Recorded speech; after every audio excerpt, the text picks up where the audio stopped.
This glue has been in use for at least 4,000 years, and there's actually a fair amount of evidence that says that the usage of this goes all the way back to ancient Mesopotamia, which means that this glue that I use every day has been in use since the dawn of civilization. So what we're talking about is hot animal hide glue. This is made from the collagens and proteins from animals. And in this shop, it's the only glue that I will use. I know I've got a bottle of Type On around here somewhere, but that's actually a really inferior glue. The reason being, it's a PVA, and the PVA glues require basically something grabbing on this side, something grabbing on this side, holding it together.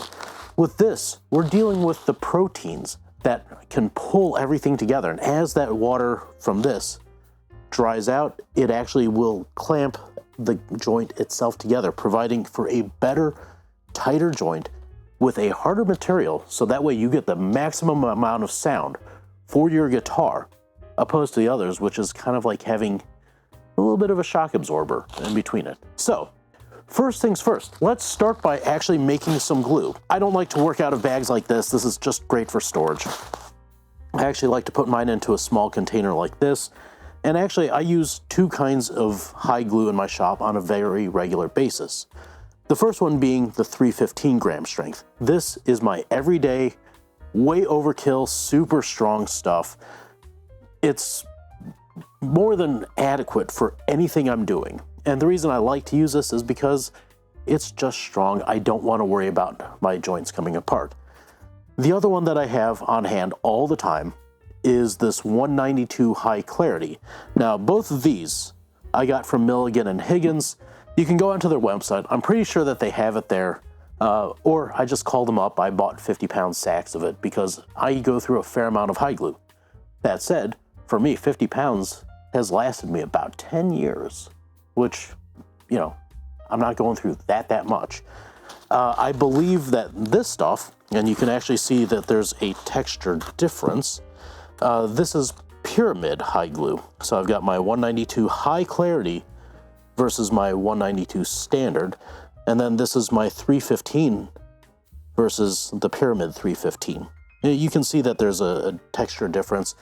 I think that the pyramid glue is a little bit more grabby. You've got a little bit of less time, but it also has that delightful animal smell too. So there's that. That said, these numbers are not just arbitrary numbers. You know, we're not just calling this, you know, the Florka Norbin glue or, you know, whatever. Sorry, I didn't mean to read out of an IKEA catalog there. So these numbers actually represent the strength of the glue itself. The way they test the strength is that they mix it up with water, and the higher the gel or strength it is, by using what's called a plungeometer, super cool name, they put a weight onto it and it goes down a certain amount. And that weight is the gram strength, so it takes 315 grams for that plungeometer to go into that glue, versus this one, which only takes 192 grams. So those numbers are the strength indicator. Now, I like to buy glue that is actually a stated strength, opposed to just getting hide glue, which is, I think, just the factory sweepings from whatever is there. So you don't know exactly the quality of the material itself. Let's start by making up a fresh batch of glue. What I'm going to use is this jar. This is a really scientific process, and the accuracy matters here. So I'm going to just take some of this. I'm going to pour some into the jar. I'm going to take water. We're looking for a 1-to-1 ratio, not in terms of volume, but in terms of visual. So what I want to see is an equal amount of water on top of this glue. And this is cold tap water. Let's see if I can get a good read on this. There we go. So that's my temperature of the tap water. You don't want to use hot water, okay? That will actually cause the outside of these granules to solidify, and you won't actually be able to do this. So I'm gonna just pour in about that much water. And I think that this is going to end up a little bit on the strong side, but that's okay. So I'm just going to put this aside here and let this bloom. It's going to take about 15 minutes for this all to come up. I mentioned that this glue has been in use since the dawn of civilization, and it makes perfect sense. You know, what's called for a civilization is that there is a settlement with some domestication of animals. And through that domestication, every single part was considered valuable. So the meat was the meat, the skin would be used for various things. And so you're kind of left with the bones of it. And this is the stuff that also makes a really good stock, give it that really nice texture and that mouthfeel. Or if you make like a chicken stock and it jiggles, guess what? That means you've extracted the collagen. And the whole pantheon of hide glue is pretty impressive. On the far end, at the very extreme top end, where it is the most unrefined, they actually sell that as what's called glass chipping grade. So what they would do, and this was a very popular thing in the 20s and 30s, and a little bit before that and a little bit after that, but not so much because of war and what have you. What they would do is they'd take plates of glass and get them perfectly clean, where they would wipe them down with Everclear or, you know, pure alcohol to make sure that there's no greases or oils or anything like that. They would make up a very strong glue and pour it over the surface. And as this glue contracted, it would grab onto the little impurities on the glass surface itself and pull up these random flakes, which is really, really cool if you think about it. You know, this is such a strong product that it can chip glass. And so if you've ever been in an old building where you can get these really neat windows where they let light through, but you can't quite see through it and they've got that really cool chip pattern, that's from hide glue. On the other end of things, we use it in cooking. You buy it in sheets and put it into a pot of water, make your foams. Sometimes if you put flavorings with it, you get a gelatin-like candy that used to be peddled by America's dad from the 80s. I wouldn't take his pudding cup. But that said, it's all the same thing. Funny enough, the Milligan and Higgins stuff that I have is certified kosher. So I'm not sure how they did that, but I'm pretty sure that, well, they used the right parts of the animal that are kosher. So that's a pretty cool little tidbit. So if you're worried about keeping a kosher house, I know that my glue is kosher because up where I live, this is a fairly big concern. So I always want to be sure I'm respectful of that. Plus, this stuff doesn't smell like a horse's posterior, so that's a very good thing. I don't want to smell it. So it's only been a few moments, and you can already see how much this has taken up into the jar. And you can still see here that there's granules that haven't accepted everything, but it's already taken up quite a lot. I'm going to let it go. Well, I'm letting this kind of come back up and continue to hydrate. I want to speak a moment on the other glues, because there's the sturgeon glue, there is rabbit glue, there's fish glue, which is oddly enough different from sturgeon glue. They all are relatively problematic. And while they are good because they're a protein-based glue, they have some drawbacks. Mainly, they are not reversible. And one of the reasons I use this stuff is that it's pretty impervious to excessive heat unless you have a very wet piece of wood. They are also relatively impervious, or at least the joints are, relatively impervious to water on its own. But when you combine them, then they do come apart, opposed to your modern PVA glues, which kind of get soft around 100 degrees Fahrenheit. The problems with the PVA glue is that they fill the voids and the cracks. And the way I like to describe it is that the PVA glue is like a mountain climber going up through a narrow shoot. And he's got his finger stuck into this wall, and he's got this finger stuck into this wall, and something happens, and he falls, and his fingers are still stuck there, but he's not there anymore, or she. So those handholds are now filled with the remaining parts of their phalanges. The next rock climber that's coming up is not going to be able to use that handhold now because somebody else's fingers are stuck in there. And so you are left with trying to cope with whatever you can get a hold of.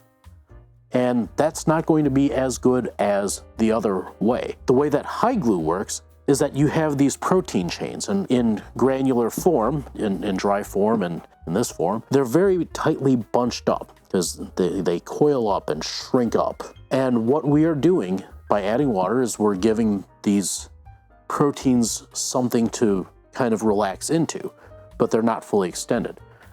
Where the next part of this is going to come into play. And I use this baby bottle warmer. It's cheap. It has terrible reviews on Amazon. You can find a link to it in my description. Now, the best part about it are the terrible reviews, because what the reviewers say is that it gets too hot. I burnt my baby. Ma'am, you're a terrible mother. The other thing that they say is it doesn't turn off all by itself. It's a fire hazard. And for me, that's perfect. I don't want this to turn off. I don't want to be sitting there cooking down my glue, go to, get myself ready, get my clamps, my instrument, my wood, what have you, and then come back over here and go, oh, my glue's off, and I have to wait even longer. I want this to be on when it's on. I want it to be off when it's off. And I want it to be hot, but not too hot, okay? The optimal temperature is 145 degrees Fahrenheit at the top end. Any hotter than that, you're going to start to denature the proteins, and those little bits are going to start breaking apart. That said, hide glue is quite durable. I'm just kind of fanatical about this. You can go out and buy that big, huge, expensive German black pot, and we use those for years. But the problem is that those are set to about 170 degrees Fahrenheit, and, well, they don't have a lid. So you have to make yourself a lid. Or use it as a water bath, but still, that 170 degrees, that's really, really hot. That's way too hot. And yes, I know that there's ways of calibrating it. I'm pretty sure that the average user just says, oh, I got a hide glue pot. It's meant for hide glue, and I'm using it for hide glue. When in reality, it was originally designed to be a wax pot for, candles and other stuff like that, and dipping waxed parts into, where you want the higher temperature. But it's also just sold as a hide glue pot. This, as a baby bottle warmer, really won't get that hot, has about a 2.5 degree swing. So I try to get mine set up so that way the temperature inside of the water bath, inside of the jar, because that's actually an important differentiation, it has a 2.5 swing between on and off. So I set mine for 142.5 degrees Fahrenheit, knowing that it's going to creep up to 145 and go no lower than 140. Under 140 degrees Fahrenheit, you are going to be contracting in, which I believe that's 50C, realistically. I think that's about it. Under 140 degrees Fahrenheit, 50C, proteins start to contract, so you don't get as much of an open time. Whereas above 145, you're breaking them down. So we're kind of skating the line. If you've got a PID controller, even better, but that's complicated, and I don't like complicated. I've got enough complications in my life. I don't need that. This has hydrated properly. You can tell because it's not falling out. And all I'm gonna do is put it into my glue pot and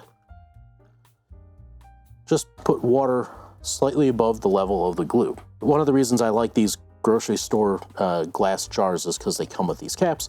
It doesn't matter if it's metal or plastic. I actually prefer plastic because it's easier to cut and they don't get rusty. And I'll just heat this all up together with the lid on so I don't evaporate. While it's warming up, we're just gonna put it over here. I'm gonna show you a few of the really cool tools that I have for applying the hide glue, because it can be difficult to get it where you want it to be. So let me go grab those tools. And one of the things that I never use is a heat gun. Let me say that again. I never use a heat gun. The problem with the heat gun being that it adds heat, which means it dries out your surface. And if you are doing joinery like on a violin or a cello, like I did in violin making school, I noticed that the people who had the most problems were heating their cello plates. I don't heat my joints. They tend to move, and if there's excess moisture in the wood, or if there's a sap pocket or something like that, that causes the surface of the wood to move around.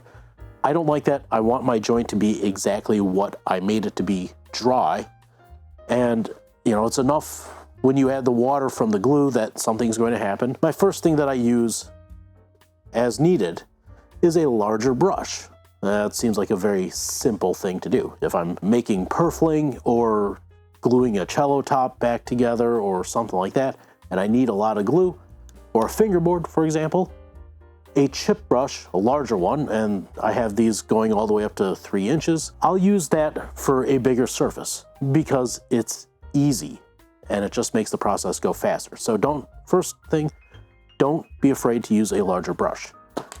The second tool that I use quite a lot are these artist spatulas, and I like this thin one. I've actually got this one ground down very, very thin. It's almost knife edge. So that way, if I am trying to get glue under a brace and I don't want to make a mess of things, I can take this and dip it into my glue after I've warmed the blade in the water bath. I can put glue exactly where I need it to be and use this to kind of poke it through. So this is a really, really handy tool. Also, same with this, although this one is a little bit blunter and wider, but this is really great for getting deep into the guitar because you've got a long handle. I will say you have to be careful of dripping with this. Third tool that I use quite a lot is this guy. There's no two ways about it. This is a lure lock syringe where I've taken the plunger out of one of these, cut a hole into it, and shoved it into that lure lock after I've cut off the tip. And with this, I can take this, push it down onto a crack, and very carefully shove glue into the crack. Now, you have to be very careful doing this, and I always like to put some newspaper or some sort of barrier in between the guitar, the glue surface, and the other side, because if you go too heavy with this, you got a puddle of glue in your guitar. So I like to reserve this for really, really tight cracks on guitars. I like to reserve this for tight cracks on guitars where the humidity has brought everything back together, but I want to get glue into it because this will force glue into it. I was taught this trick by my mentor, Carl Becker, back when I was doing violin making. The last tool that I use all the time is another syringe. But this one is, if you've ever had your wisdom teeth out, you'll recognize this. And if you haven't had your wisdom teeth out, this is used for irrigating the cavities. That, and used to get the extra detritus out and whatever. It's really unpleasant. I guess that tells you something about me. I don't have wisdom teeth. That explains this. In order to use this, again, this is really great for guitars where, you know, I've got a loose brace or something like that, and I just want to lay down a very gentle bead of glue. I can work the brace and the back or the top or whatever it is, and this puts a lot of glue right there really quickly. Now, as far as cleanup goes with high glue, it's pretty easy. Use some of these guys and some of this. No fancy stuff, no vinegar. I don't like introducing acid into the system. I've seen far too many instruments get really, really ugly because somebody tried to use vinegar and water to wash it out and then didn't neutralize the vinegar properly. And, you know, adding too much of a base on top of it could also be a bad thing. So you end up with this bleached line that looks really, really bad. That's a PVA thing. I stay away from that stuff.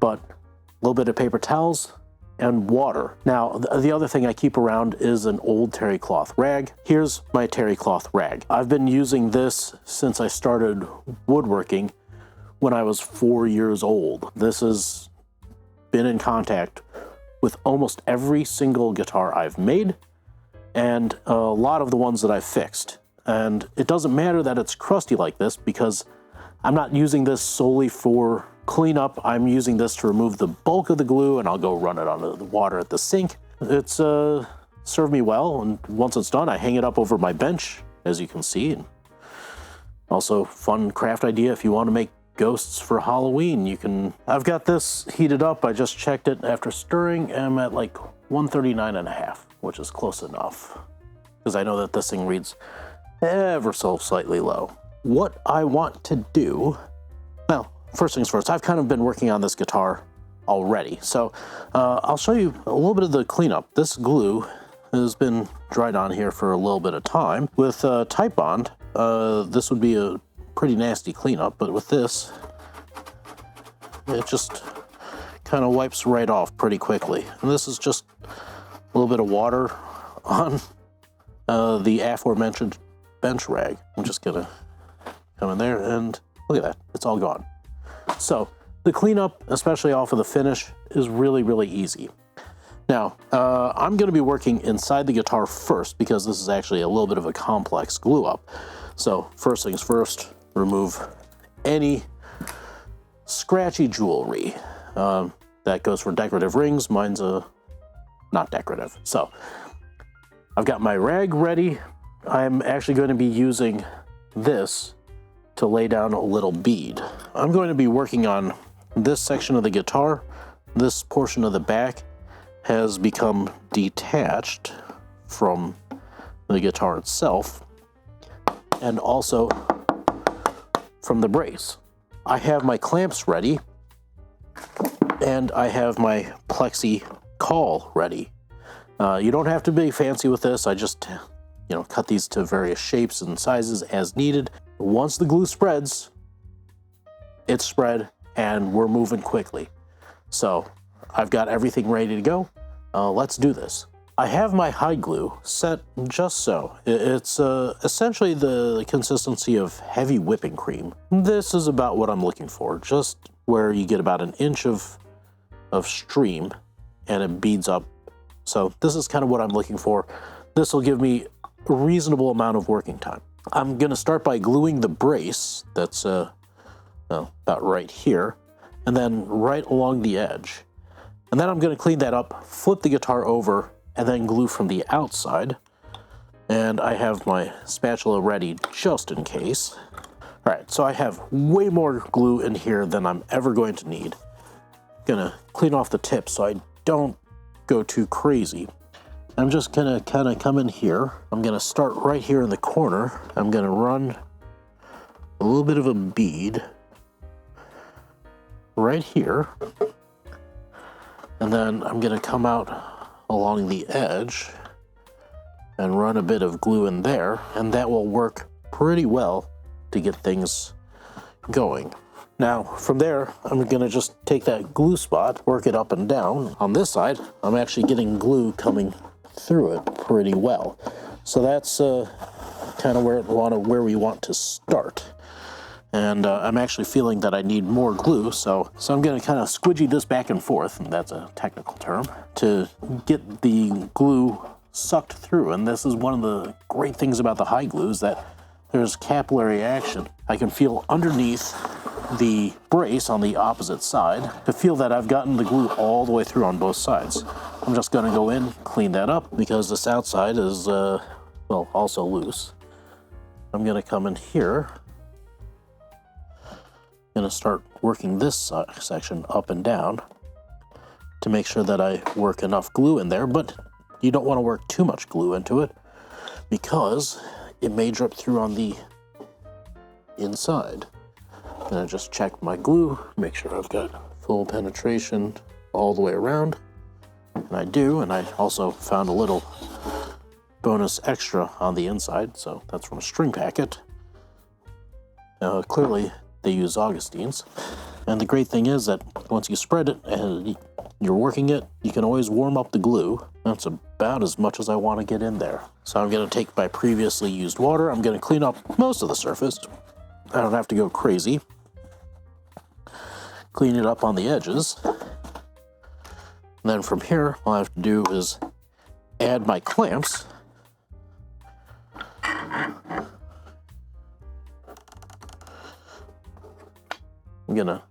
I like to put one out here at the other edge so I don't have to fight the guitar to stay up. So I'm just going to add in my clamps to make sure that this is down nice and tight. You don't want to over clamp it. That's not ideal. And from here, it's just going to be a matter of touching up the finish. This glue has been in use for 4,000 years. Why would you use anything else? You'd be crazy. Yes, it's convenient. Yes, it takes less skill. But don't you want to do it the right way? With that said, check out this video and this video. I've picked both of them out specifically for you. Please like, comment, subscribe, and thank you for watching. I'll see you next time.